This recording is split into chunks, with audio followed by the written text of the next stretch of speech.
নবী জবাব দেন, ফাতেমা রে, আমার উম্মত ফালাইয়া কেমনে যাবো রে, আমি ছটপট করি কান্দি। ফাতেমা বলেন, বাবা এই জমিনে উম্মতের জন্য এইভাবে কান্দেন। আমি ফাতেমা আপনার পাশে থাইকা সান্ত্বনা দিলাম, আপনাকে বুঝাইলাম, মাথায় হাত বুলাইলাম।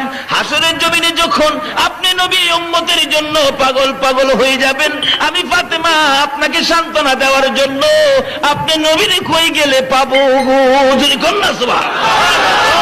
আমার নবী বলেন, ফাতেমা রে, পাবি রে, আমারে পাবি। কোথায় পাবো? একটা ঠিকানা দিল, ফুলসিরাতের কিনারে।